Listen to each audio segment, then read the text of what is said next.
Hi all, welcome to Battlefront Studio on Auckland cold and wintry day. Sorry we missed the open day. It was great to talk to everyone there on the Skype, and we thought we'd do a quick executive summary. So thanks again for watching. Thanks again for everyone who helped us out at the open day, including Breakthrough Assault and our friends on Tabletop, and all our guys in England, in sunny England. So thanks again, and enjoy the video and the presentation. Thanks all. So first of all, the late war journey. Here shows where we're up to in the late war journey. It shows the American book is out right now. The open day was where it was first available for people to get. And this is the D-Day, where we are with D-Day. There's three more book releases to come, and then we move on to Bagrations the month after the Waffen SS come out. So we're happy with how these products particularly hit the beach in the Army deals, Colours of War, and now the American book have been received. And we're moving on with D-Day. The D-Day American book. Now, you've probably all seen this already, but we'll move forward to the plastics, because these are the important bit. The American Paratrooper range has got 42 sculpts. The first page here you see is the officers and NCOs. We move on to the riflemen and SMG guys. And finally, the LMG and the bazooka team guys. Looking good. The next page you see here is the packaging, Parachute Rifle Company, what you get in the box, etc. And the new look boxes for late war. So it's not just plastic infantry, we've also got the plastic Jeeps and the M20 and M8 all on one sprue. This is the way Battlefront's going now with its plastics. It's more about the armoured cars, Jeeps, and also about the artillery and anti-aircraft, as we're kind of leaving behind as we've done most of the tanks, although there's still some obviously more to do, like the Jumbos and the Easy 8s, but we're going more into the support areas. Then in September, the Germans.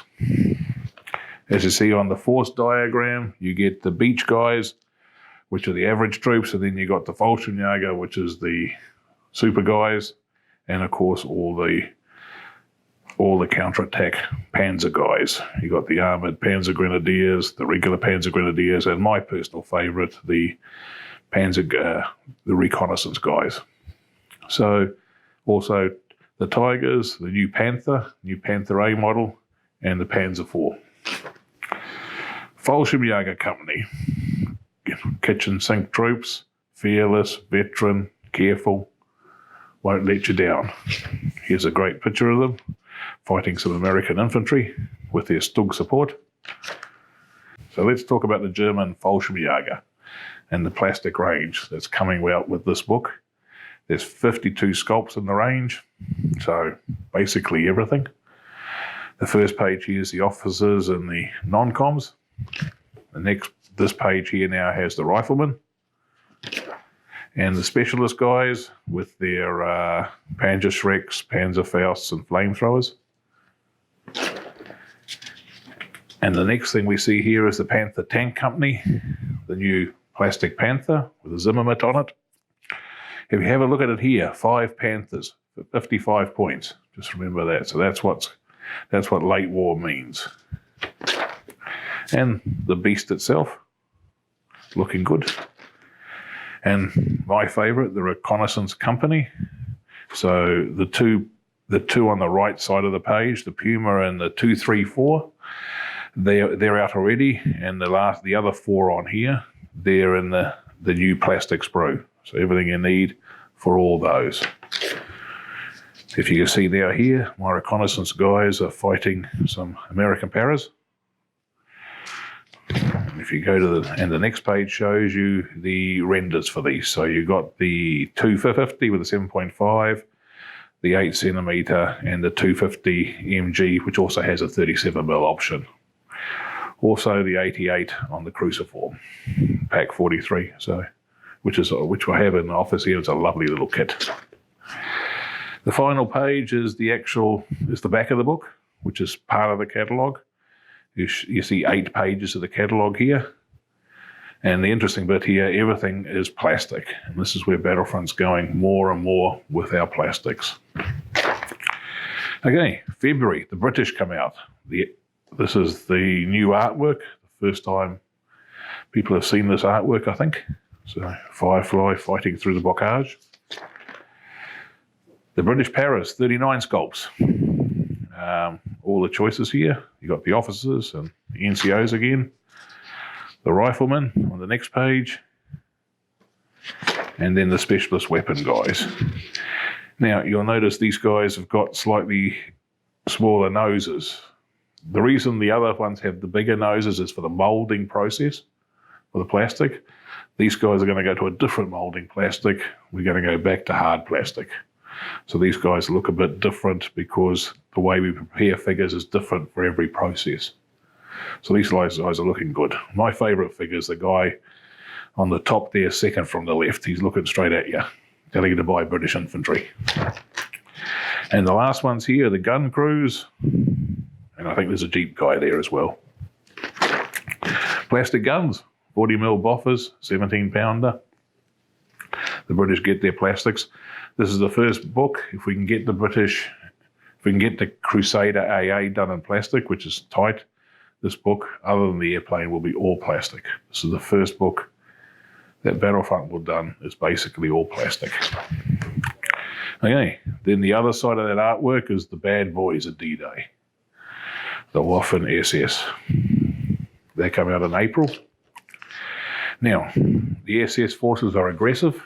You see on the diagram here, the Panther tanks, it's not careful, it's aggressive, gets hit on a 3+, but it's fearless with a 3+, but it's trained. But the trick is these units had experienced NCOs, experienced officers, so it has a old hand rule. So when they're close to their HQ, they get to basically do their tactics like a veteran on a 3+ instead of a 4+. The interesting here is that 5 Panthers, if you remember from the previously, was 55 points. Here it's 44 points. Free Panther. Okay, the other part of this, what we're doing now, is the Hobby League stuff. We've got the Hobby League coming out. We've got some great stuff happening here. The Hobby League is a pack with 10 card boxes, 10 token sets, 10 battle plan card sets, and 4 objective sets. This is as well as posters and the booklet on how to run your Hobby League. It's an exciting product. If you go to the timeline on it, to give you a bit of an idea, we've been selling these products in June, the Hit the Beach and the Army deals. So the idea is at the end of July, there's a 50-point tournament. And then in August, we comes out with the Bloody Omaha card campaign. I'm going to talk about next about that. And then in September, the D-Day Beach Assault Mission Terrain Pack, which has all its missions and terrain, which I'll talk about that as well soon. The end of September, there's a 100-point tournament, and followed by October by a massive global online campaign we're doing with our friends on Tabletop. So it's an exciting 4 odd months of hobby to get people to get their armies ready and to get themselves organised for the global online campaign in October. It's really about Battlefront wants to support the hobby and support new people getting into the hobby. It's the lifeblood of the hobby. So this is a tool that will help you with your clubs, shops, groups, really do that and get on board with D-Day and Flames of War, Late War. Okay, let's talk about the bits involved that's coming out as well. Let's talk about Bloody Omaha. It's a narrative-driven ace campaign. It's 4 things. It has 4 modes. It has a story mode. It has an extended mode, an aces mode, and a tournament option. So it's basically 4 games which are events and you can add side missions to it for the extended mode. And basically you're playing a story. It's narrative, the narrative mission cards, and you follow a main story and a narrative, and you have side missions, and you get rewards for the missions. On top of that, or separately, you have a 4-tier Ace cards, Ace campaign. This pack is the old Aces campaign, but it's all just in a card pack. It's all about narrative, and it changes gaming with a single pack of cards. This is about being more narrative in your games. It's part of where we're going as a company. We're trying to support the different aspects, the hobby aspect of it, the people who want to play campaigns and narrative games, and then the tournament players as well. So this is just that part of it. I'm very excited about this. We're all excited here at the studio about this.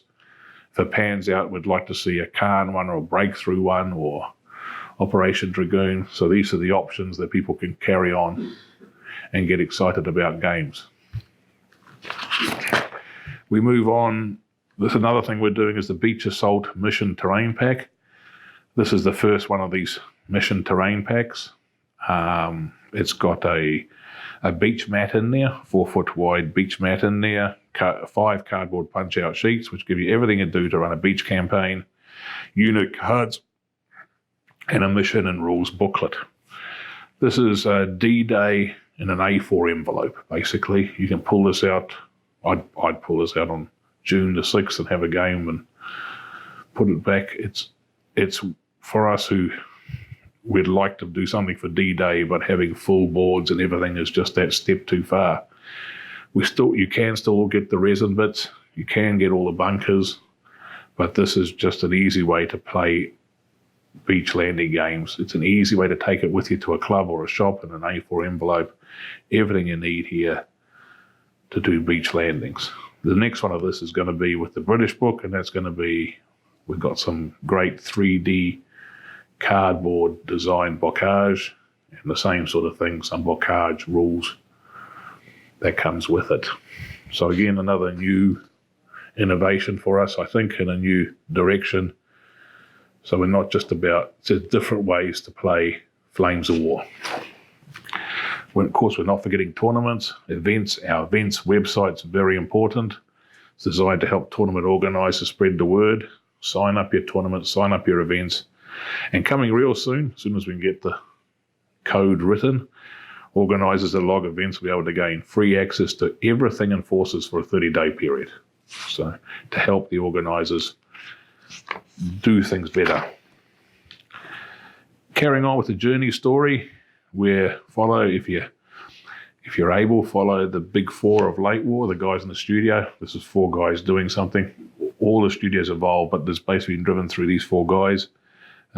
Victor, Wayne, Chris, and Casey.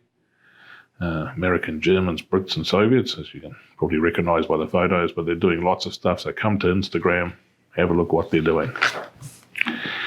So that's late war.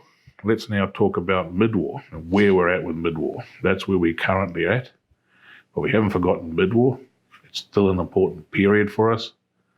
So we've got some new products coming out to support mid-war and the people keen on playing mid-war. First of all is the Germans and the Italians, the Fallschirmjäger and the Italians. Mid-war Germans and Italian Airborne Forces, November 2019. Everything you need here to play those games. So this will come as a booklet. It will come with unit cards and some command cards, which will add to existing command card packs. So this is about a way to play a Fallschirmjäger company as part of your regular force or one of those 3 books, or that's basically a new force diagram for the Italians. So they add the airborne options and Fallschirmjäger options, as well as some new support in the case of the Germans. But you get everything you need in the booklet, the unit cards, some command cards to add to other command card packs, and also the book. The same month coming out in November is the All-American option with exactly the same setup. I love that logo. I think it looks good. but same setup. The mid-war journey, what about where's my stuff coming out? So this will give you a bit of an idea of what our plans are with mid-war. As you can see, I've just outlined what's coming for this year.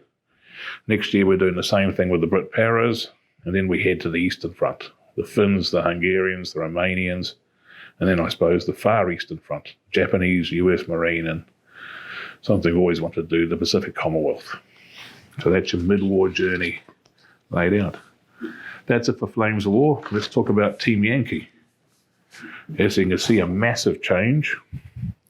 Team Yankee, World War III to World War III Team Yankee.